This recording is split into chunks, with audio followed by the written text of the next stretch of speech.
मैं हूं इमरान वसीम। नाज़रीन, पाकिस्तान तहरीक-ए-इंसाफ में आजकल ये चहमगोइयाँ हो रही हैं कि पार्टी के अंदर कोई डबल एजेंट है और वो डबल एजेंट तहरीक-ए-इंसाफ को नुकसान पहुंचा रहा है। अब इस डबल एजेंट के मामले को लेके पार्टी के रहनुमा किस पे शक व शुबे का इजहार कर रहे हैं। एक तो ये तफसीलात अभी कुछ देर में आपके साथ हम शेयर करेंगे और फिर इसी खबर में आप नाज़रीन को ये भी बताएंगे कि असद उमर और पार्टी के एक अहम रहनुमा के माबैन किस बात पे तकरार हुई और तकरार की वजह क्या बनी।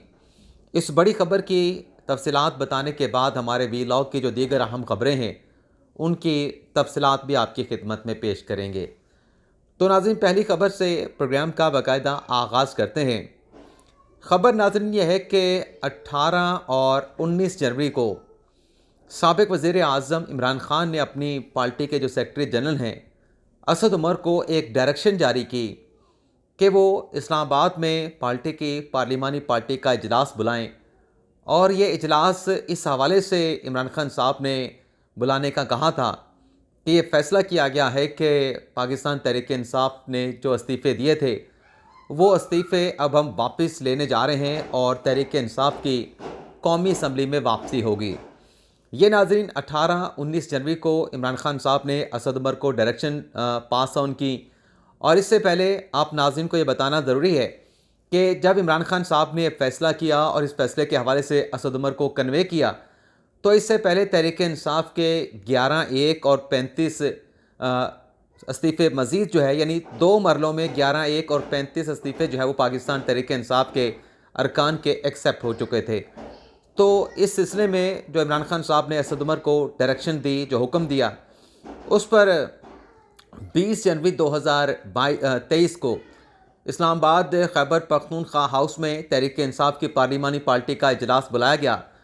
उस इजलास में पार्टी के अरकान मौजूद थे। तो इसमें असद उमर साहब को इमरान खान साहब ने कोई एक डेडलाइन की डायरेक्शन दी थी कि आपने एक लेटर तैयार करना है और पार्टी के लोगों को बताना है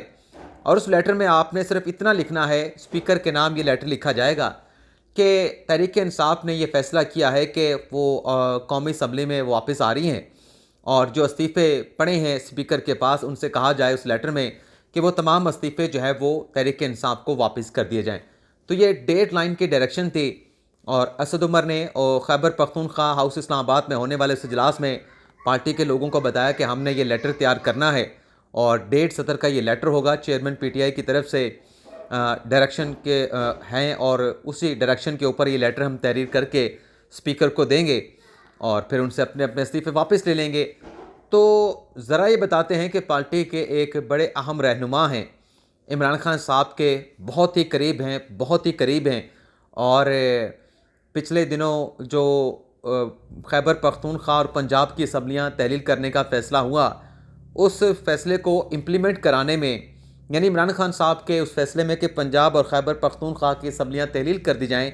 पार्टी के वो रहनुमा इमरान खान साहब के उस मौक़िफ़ के साथ थे। और आपके सामने है कि जब दोनों असम्बलियाँ तहलील होने जा रही थीं या इमरान खान साहब ने इस फ़ैसले का ऐलान किया था, तो पार्टी में कुछ ऐसे लोग थे जो नहीं चाह रहे थे कि केपी और पंजाब की असम्बलियाँ तहलील की जाएँ और साबिक़ वज़ीर आला परवेज़ इलाही साहब ने भी इमरान खान साहब को कन्विंस करने की कोशिश की, लेकिन वो भी कामयाब ना हो सके। और फिर एक तकरीब से खिताब करते हुए परवेज़ इलाही साहब ने कहा था कि अगर फवाद चौधरी साहब चंद दिन पहले गिरफ़्तार हो जाते तो ये असम्बलियाँ बच जाती। और साथ में उन्होंने ये भी कहा कि आजकल जो, यानी पंजाब की असम्बली तहलील होने के बाद जो पीटीआई पे मुश्किल वक्त आया हुआ है, जो गिरफ़्तारियाँ हो रही हैं, जो नोटिस जारी किए जा रहे हैं, जो हरासा किया जा रहा है, तो 3 से 4 ऐसे लोग थे तहरीक-ए-इंसाफ के जो इमरान खान साहब के इर्द गिर्द थे और वो ज़ोर डाल रहे थे इमरान खान पे कि आप दोनों असम्बलियाँ फ़ौरी तौर पे तहलील करें। तो ज़रा ये बताते हैं कि उस दिन जो तकरार हुई असद उमर के साथ, उसमें तहरीक-ए-इंसाफ के वही एक रहनुमा थे जिन 4 से 5 लोगों का नाम लिए बगैर जो है परवेज़ इलाही साहब ने जिक्र किया था। और तकरार इस बात पे हुई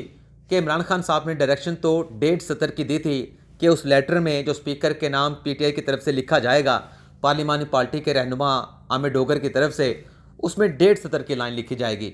लेकिन वो जो जनाब बहस कर रहे थे, तकरार कर रहे थे असद उमर के साथ, वो ये कह रहे थे कि उस लेटर के अंदर जो इस सारे मामले का बैकग्राउंड है कि तहरीक इंसाफ इस्तीफ़े देने पे क्यों मजबूर हुई, इस्तीफ़े देने का फ़ैसला क्यों किया गया और इस्तीफ़े वापस लेने का फ़ैसला क्यों किया जा रहा है, इन तमाम बातों को जो है उस लेटर में लिखा जाए।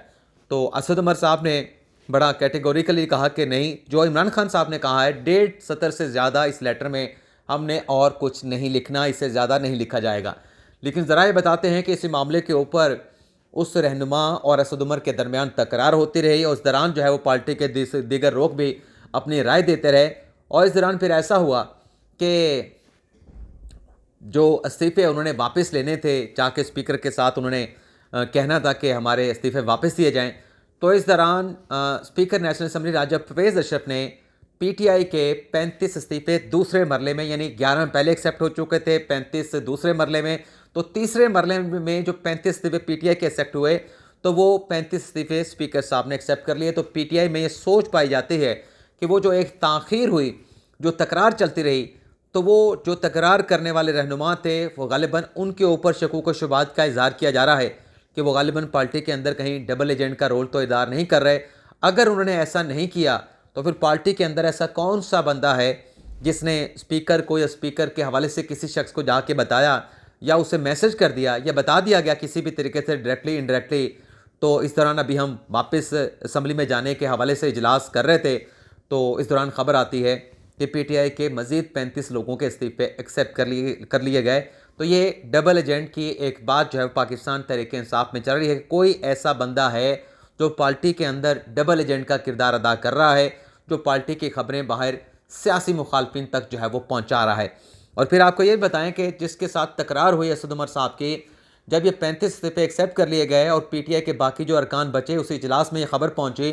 तो उस रहनुमा की तरफ से कहा गया कि अब चूँकि 35 भी एक्सेप्ट कर ली हैं तो अब हमें बिल्कुल वापस नहीं जाना चाहिए, बल्कि बाकी इसके जो 43-45 इस्तीफ़े बाकी हैं उनके लिए भी हमें ये मुतालबा करना चाहिए कि स्पीकर फौरी तौर पे हमारे वो बाकी के इस्तीफ़े भी एक्सेप्ट करें। तो उसके बाद पीटीआई के रहनुमा कौमी असम्बली जाते हैं, 23 जनवरी का दिन था, जुमे का रोज़ था, और जाके नेशनल असम्बली के बाहर जाके कहते हैं कि हमारे इस्तीफ़े बाकी जो रहते हैं वो भी स्पीकर जो है वो फौरी तौर पर एक्सेप्ट कर लें। तो ये एक ख़बर थी अंदर की पीटीआई की जो आपके साथ हम शेयर करने जा रहे थे। लेकिन उसके साथ साथ नाज़रीन कुछ और ख़बरें भी हैं पीटीआई की, जैसा कि जो 70 इस्तीफ़े एक्सेप्ट हुए हैं उस पर पीटीआई ने एक बड़ा अहम फ़ैसला किया है, वो अगले वीलॉग में आपको बताएंगे। और जिन अरकान की यानी 43 जो इस्तीफ़े एक्सेप्ट हो चुके हैं उस पर लाहौर हाई कोर्ट का फ़ैसला आया है। तो जो 43 लोग बहाल होने जा रहे हैं उनमें से अपोजिशन लीडर बनने का ख्वाहिशमंद कौन है, और जो ख्वाहिशमंद है वो अपनी इस ख्वाहिश को अमली जामा पहनाने के लिए क्या इकदाम उठा रहा है, किसके साथ वो राब्ते कर रहा है और किस किस्म के राब्ते कर रहा है, और भी इससे जुड़ी कुछ और ख़बरें हैं। और इसके साथ साथ नाज़रीन एक और भी ख़बर है पीटीआई की ख़वातीन की जो ख़वातीन हैं जो मुस्तफ़ी हो चुकी हैं उनमें किस बात पे तशवीश पाई जाती है, और उस तशवीश का ताल्लुक़ पीटीआई के किन रहनुमाओं के साथ है, किस तजवीज़ के साथ है, किस सोच के साथ है, वो अगले व्लॉग में आपके साथ शेयर करेंगे। अब जो बाकी ख़बरें हैं मरीम नवाज़ साहबा के हवाले से, जैसा कि मैंने अपने थंबनेल पे लिखा कि मरीम नवाज़ को लीडर नहीं मानता, तो आज नाज़रीन साबिक़ वज़ीर आज़म शाहिद खाकान अब्बासी का एक स्टेटमेंट सामने आया है जिसमें उनसे ये पूछा गया क्या वो मरीम नवाज़ को अपना लीडर मानते हैं।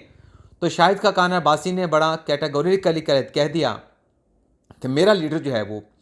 साबिक़ वज़ीर आज़म नवाज़ शरीफ हैं, मैं नवाज़ शरीफ को अपना लीडर मानता हूँ, और पार्टी के जो सदर हैं वो मियाँ शहबाज शरीफ हैं। और उन्होंने कहा कि मैं पार्टी के लिए मैंने बहुत ज़्यादा कुर्बानियाँ दी हैं, हर मुश्किल वक्त में, बुरे वक्त में पार्टी के साथ खड़ा रहा हूँ, लेकिन मैं मरीम नवाज़ को लीडर नहीं मानता। शाहिद खाकान अब्बासी ने कहा कि मैं अगर मरीम नवाज़ को लीडर नहीं मानता तो ये दावा मरीम नवाज़ भी नहीं कर रही कि वो हमारी लीडर हैं। शाहिद खाकान अब्बासी ने कहा कि अगर मरीम नवाज़ को पार्टी का सदर बनाया गया तो तब वो सोचेंगे कि मैंने पार्टी के साथ चलना है, पार्टी के साथ नहीं चलना, मैंने इलेक्शन लड़ना है नहीं लड़ना। और साथ में उन्होंने ये भी कहा कि अगर मैंने इलेक्शन लड़ा तो नून लीग के टिकट से लड़ूंगा, लेकिन अगर मुझे नून लीग ने टिकट ना दिया तो मैं किसी और सियासी जमात से या आज़ाद हैसियत में भी इलेक्शन नहीं लड़ूंगा और मैं घर चला जाऊंगा। लेकिन मरीम नवाज़ को अगर सदर बनाया गया तो उन्होंने कहा कि तब मुझे सोचना होगा कि क्या मैं पार्टी के साथ चल सकता हूँ, नहीं चल सकता। तो ये एक बड़ा अहम स्टेटमेंट जो है वो दिया गया है साबिक़ वज़ीर आज़म शाहिद खाकान अब्बासी, जिन्हें मुसम्मे एक नवाज़ का एक असासा जो है वो करार दिया जाता है। इसके अलावा नाज़रीन पंजाब के और खैबर पख्तूनख्वा के इंतखाबात की तारीख के मामले पर क्या इख्तलाफात हुए हैं, इस हवाले से कुछ डेवलपमेंट हुई हैं। पहले वो डेवलपमेंट आपके साथ शेयर कर लें और फिर आपको बताते हैं कि इख्तलाफ किस मामले पे हुआ है। एक तो नाज़रीन, आज पंजाब और बल्कि ख़ास तौर पे पंजाब के हवाले से इलेक्शन की तारीख के मामले पर आज इलेक्शन कमीशन में इजलास हुआ है और chief election commissioner Sikandar Sultan Raja साहब ने इस इजलास की सदारत की। और इस इजलास के बाद नाज़रीन फ़ैसला ये हुआ है कि इलेक्शन कमीशन ने एक टीम तश्कील दी है जिसकी सरबराही सेक्रेटरी इलेक्शन कमीशन करेंगे। उनके साथ इलेक्शन कमीशन के एडिशनल सेक्रेटरी और मुतलका एक दो अरकान सीनियर अफसरान और भी शामिल होंगे। और ये पंजाब में इलेक्शन की तारीख के हवाले से गवर्नर पंजाब के साथ रब्ता करेंगे, उनके साथ मुलाकात करेंगे और इलेक्शन की तारीख के हवाले से मुशावरत करेंगे। और इसी मामले के ऊपर के पंजाब में इलेक्शन की तारीख क्या हो सकती है, गवर्नर मियां बलीगो रहमान साहब ने भी इजलास बुला लिया है जिसमें आईजी जो पंजाब हैं वो भी शरीक होंगे, चीफ सेक्रेटरी पंजाब शरीक होंगे, मुतलका जो स्टेक होल्डर हैं पंजाब के इलेक्शन के हवाले से वो शरीक होंगे। तो कल ये इजलास गवर्नर हाउस में होने जा रहा है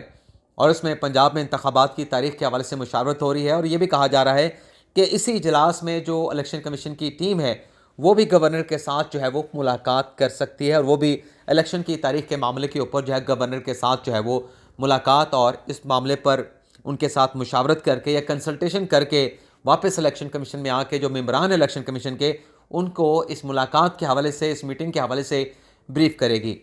अब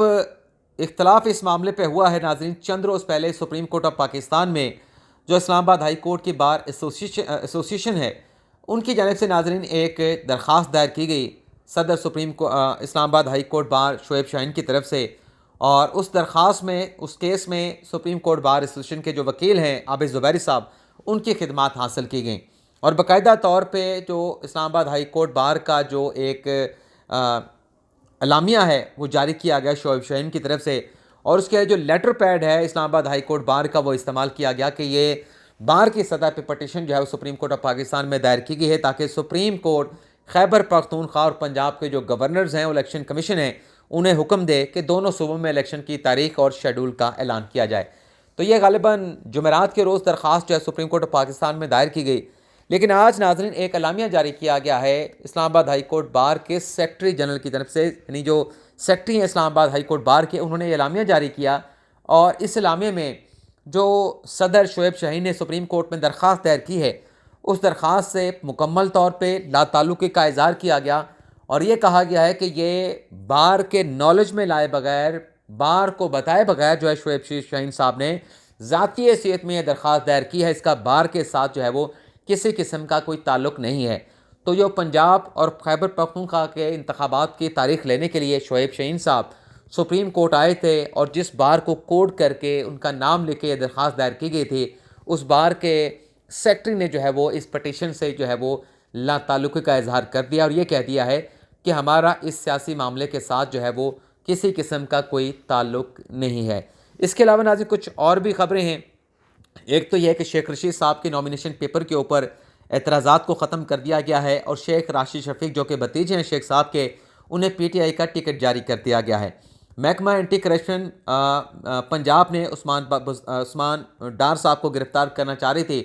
तो गुजरावाला की एंटी करप्शन की अदालत ने उस्मान डार साहब की ज़मानत मंजूर कर ली है और महकमा एंटी करप्शन को उनकी गिरफ़्तारी से रोक दिया है। इससे पहले उस्मान डार साहब के जो भाई हैं उमर डार, उन्होंने 17 फरवरी तक जो है वो एंटी करप्शन की अदालत से जो है वो अपनी ज़मानत जो है वो हासिल कर ली थी। इसके अलावा नाज़रीन एक और ख़बर है, जो अर्शद शरीफ साहब की मेज़बानी करने वाले थे केन्या में दो भाई खुरम और वकार, उनके नाज़रीन एफआईए ने एक तो उनके रेड वारंट जारी करने के लिए और उनकी पाकिस्तान वापसी के लिए जो है वो इंटरपोल से जो है वो रजू कर लिया है। अब बाकायदा तौर पर ख़त लिख दिया गया है और कहा गया है कि ये एफआईए ने ख़त लिखने से पहले मुल्ज़मान को इश्तिहारी करार देने के अदालती वारंट हासिल किए और फिर इंटरपोल के इस हवाले से ख़त लिखा गया है।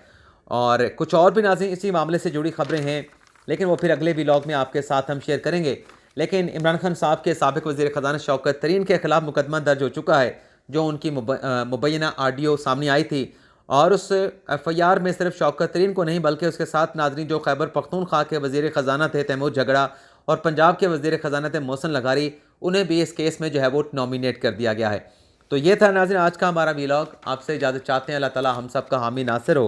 अपनी ढेर सारी दुआओं में याद रखिएगा। अल्लाह हाफिज़।